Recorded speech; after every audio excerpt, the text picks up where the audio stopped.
Refugee by Gratz.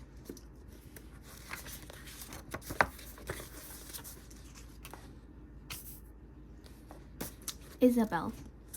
Somewhere between the Bahamas and Florida, 1994, 5 days from home. Isabel slipped over the side of the boat into the sea and sighed. The water was warm, but it felt much cooler than being in a boat.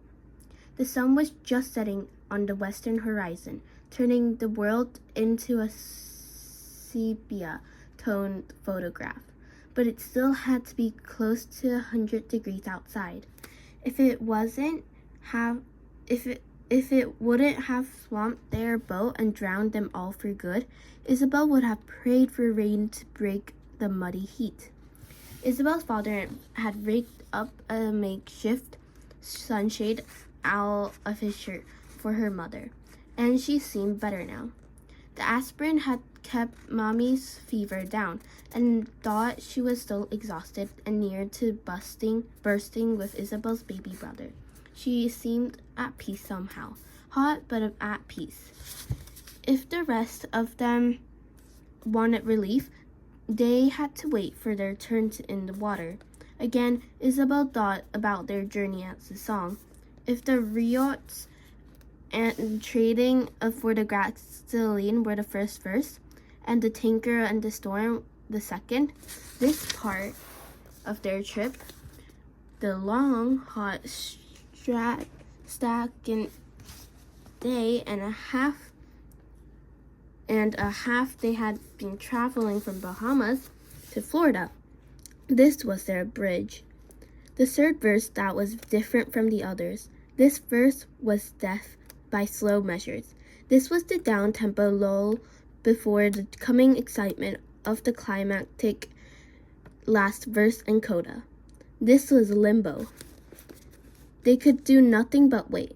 This last silver of sun finally disappeared below the waves, and Lewis cut the engine. The world went silent but for the soft lapping of water against the hull and the creak of their disintegrating boat. "That's it," Lewis said. "With the sun down, we won't be able to navigate as well." "Can't we just use stars?" Isabel asked. She remembered reading that sailors had used the stars to navigate for centuries. "Which one?" Lewis asked.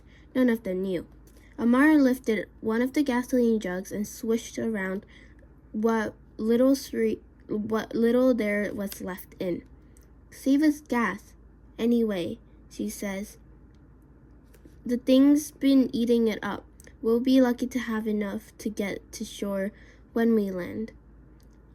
"When will we get there?" Ivan asked. He was bobbing in the water just ahead of Isabel, hanging on to the hull like she was. "Tomorrow, hopefully," Sonora Castella said from the boat. It was the same thing she'd said yesterday, and the day before that. "Banana," Isabel's grandfather whispered. He was treading water on the other side of the boat with Sonora Tesla. His head was just visible over the side. He'd been whispering that word off and on since yesterday, and still seemed shaken up somehow. Isabel didn't know why. "We'll see the lights of Miami sometime tomorrow, and we'll head straight for it," Mommy said. She shifted and winced uncomfortably. "What is it? Are you all right?" Poppy asked. Isabel's mother put a hand on her belly. "I think it's begun." "What's begun?" Poppy asked. Then her eyes went wide. You mean the baby's coming? Here, now." Everyone in the boat perked up, and Isabel and Ivan pulled themselves on the boat side of the boat to sea. Isabel was a jumble of emotions. She was excited to see her brother born after waiting so long. But suddenly she was also afraid for her mother to have the baby here, on this fragile raft in the middle of the ocean, and worried too, for the first time, about how her baby brother would change her fragile family.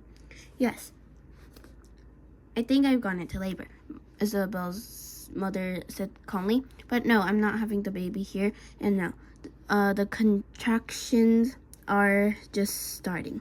It took Isabel about 10 hours to come after my contractions began, remember?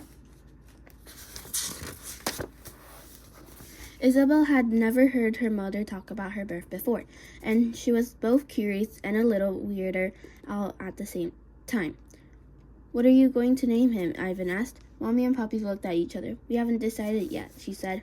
Well, I have some good ideas if you want some, Ivan said. We're not naming him after industrials players, Isabel told him, and Ivan stuck his tongue out of her. They were all quiet for a time, and Isabel watched as the golden horizon shifted from orange to purple to deep blue. Would her baby brother be born at sea or in the United States? Would the end of their song really be a new life in Miami? Or would it end tragedy for all of them, adrift out of gas and dying of thirst in the great saltwater desert of Atlantic? Hey, we never named our boat, Ivan said. Everyone moaned and laughed. What? Ivan said, smiling. Every good boat needs a name. I think we all agree this isn't a good boat, Sonora Castle said. But it's a boat that's taking us to the States, to freedom, Ivan said. It deserves a name. What about Fiddle? Louis joked, kicking up a splash of Castro's face at the bottom of the boat. No, Poppy said. El Atua Floatenta, the floating coffin. Isabel winced at that name. It wasn't funny. Not with her mother about to have a baby on the boat. Too close, Sonora Castle agreed. How about me, Piro? He suggested. It was slang for I'm out of here in Cuba. Ciao, pescao, Mommy said, and everyone laughed. It literally meant goodbye, fish. But everyone in Cuba said it to each other to say goodbye. The St. Louis, Isabel's father said softly. Everyone was quiet for a moment, trying to figure out the joke, but no one understood. What about El Camelo? Louis said. The camel was what they called the ugly humpbacked buses pulled around by trackers in Havana. No, I got it, Amara cried. El Botero. It was perfect because it was a slang word for taxis in Havana, but it literally meant the boatman. All the adults laughed and clapped. No, Ivan said, frustrated. It needs a cool-sounding name, like the... Ivan jumped a little in the water, and his eyes went wide. The what? Isabel asked. Then she jumped too, as something hard and leathery bumped into her leg. Shark! Screamed Isabel's grandfather from the other side of the boat. Shark! The water around Ivan became a dark red cloud, and Isabel screamed. Something bumped into her again, and Isabel scrambled to climb into the boat, arms and legs shaking, panic thundering in her chest. Her father grabbed her around their middle, and they fell back in a tumble inside the boat. Besides them, Amara and Mommy helped pull Sonora Castle into the boat as the little pushed her up out of the water from behind. Isabel and her father scrambled her to their knees and pulled her grandfather beside her. On the other side of the boat, Louis and Sonora Castle cried out Ivan's name as they hauled his limp body over the side. Ivan's right leg was a bloody mess. There were small bites all over it, as though a gang of sharks had attacked all at once. Raw, red, gaping wounds exposed, the muscle underneath his skin. Isabel fell back against the side of the boat in horror. She never seen anything so awful. She felt like she was going to throw up. Sonora Castle wailed.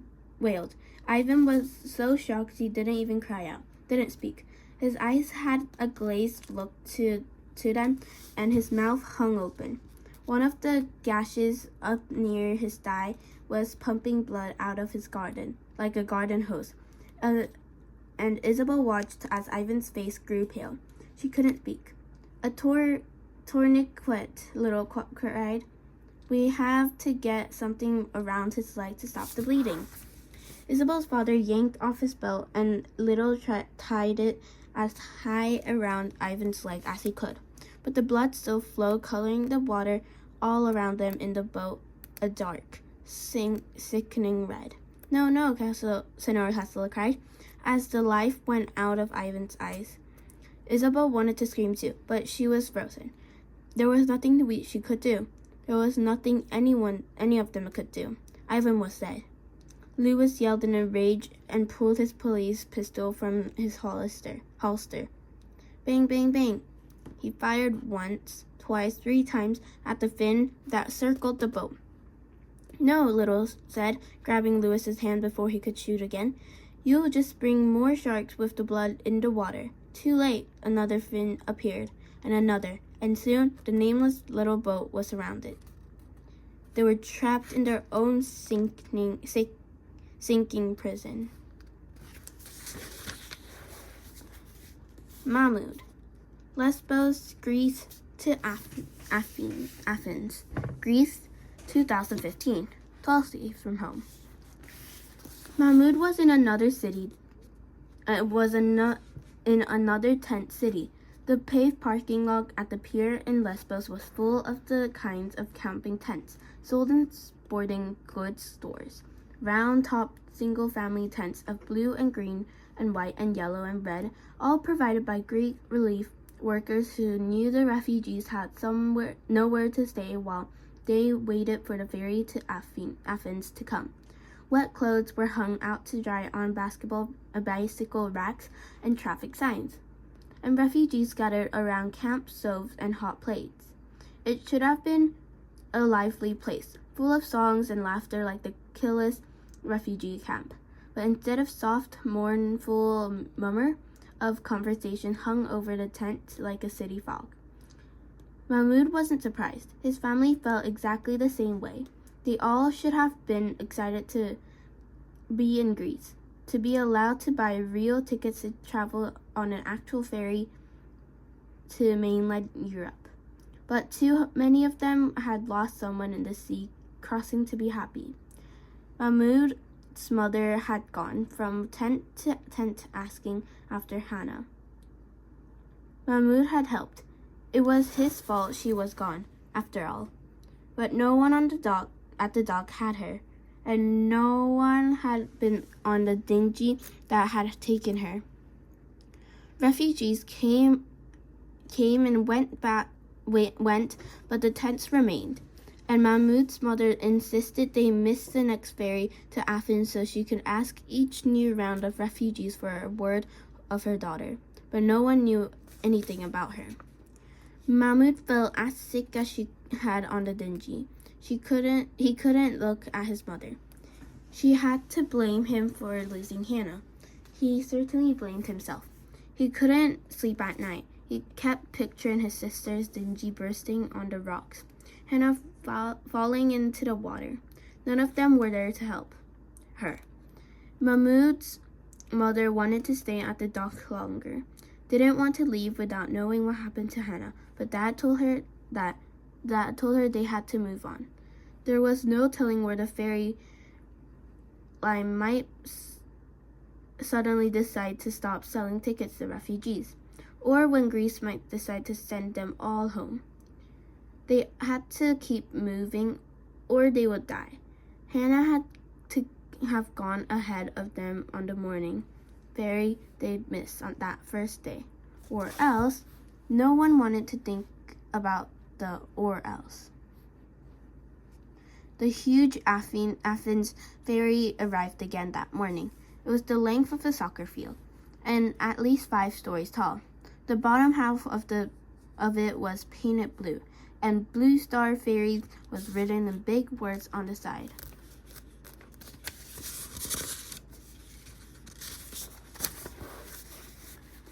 A radar bar spun near the bridge, and antennas and satellite dishes sprouted from the roof. It looked like the pictures Mahmoud had seen of cruise ships. Like lifeboats, alone were bigger than the dingy they had left Turkey in. Mahmoud tried to get Walid interested in the big ship, to get him excited about their first trip on the boat that big. But his little brother didn't care. He didn't seem to care about anything. A big ramp on the back lowered, and refugees streamed on board the ferry. Mahmoud's mother wept as they climbed a ramp with the other passengers. They kept looking back over her shoulder at the tent city, hoping, Mahmoud was sure, to catch a glimpse of someone carrying a baby, who might be Hannah, but she never did. The inside of the ferry was like a lobby of a fancy hotel. Every floor had a little clusters of glass tables and white upholstered chairs. Snack bars sold chips, and sweets and sodas, and televisions played at a Greek soccer game. Refugees who still had belongings stuffed their backpacks and trash bags under tables and into the overhead compartments. Mahmoud and his family settled into one of the booths, and his father searched for a plug to charge his phone. Mahmoud, why don't you take your brother and explore the ship? Dad told him. Mahmoud was only too glad to get away from the sight of his mother's broken face, and he took Walid by the hand and pulled him out onto the promenade that ran around outside of the ship. Mahmoud and Walid watched silently as the ferry pulled away from the dock. The ship's huge engines drumming deep below them. The awful sea that had tried to swallow them as calm as sapphire blue now. The Greek island of Lesbos was actually beautiful when you saw it from the sea. Little white buildings with terracotta roofs rose up tree-covered hills, and on top of one of the hills was an ancient gray castle. Mahmoud could see why people visited there on vacation. Beside the refugees, there were a number of tourists on board. Mahmoud could tell they weren't refugees because they wore clean clothes and used their phones for taking pictures instead of looking up overland routes from Athens to Macedonia. Another refugee had laid out a mat on the deck, and he was praying. And all the bustle was waiting in line and getting on board. Mahmoud had lost track of what time it was, and he pulled his brother down with him to pray alongside the man. As he knelt and stood,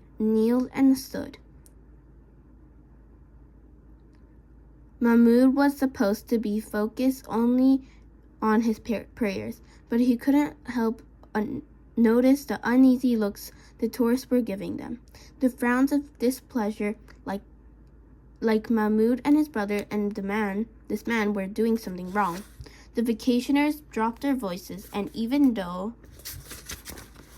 Mahmoud couldn't understand what they were saying, he could hear the disgust in their words. This wasn't what the tourists had paid for. They were supposed to be on holiday, seeing ancient ruins and beautiful Greek beaches, but not stepping on filthy praying refugees. They only see us when we do something they don't want us to, Mahmoud realized. The thought hit him like a lightning bolt. When they stayed, they were supposed to be in the ruins of Aleppo or behind the fences of a refugee camp. People could forget about them.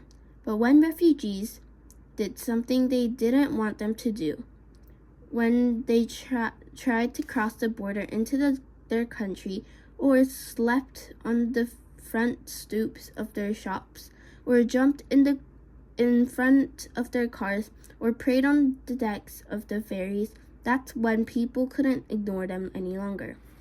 Mahmoud's first instinct was to disappear below decks, to be invisible. Being invisible in Syria had kept him alive. But now Mahmoud began to wonder if being invisible in Europe might be the death of him and his family. If no one saw them, no one could help them. And maybe the world needed to see what was really happening here. It was hard not to see the refugees in Athens when Mahmoud got there. Syrians were everywhere in the streets and hotels and markets, most of them, like Mahmoud's family, planning to move on as soon as they could. Mahmoud's father thought he had the right documents to travel freely in Greece. But a woman at an immigration office told him he will need to go to a local police station first to get an official document, and the police told him he would have to wait up to a week. We can't wait a week, Mahmoud's father told his family. They had found a hotel for 10 euros a night per person, and the people of Athens were very friendly and helpful. But Mahmoud knew his parents only had so much money, and they still had 4 more countries to cross before they reached Germany. Mahmoud's mother would have stayed a week, or even longer, to keep asking everyone she met if they had seen a baby named Hannah.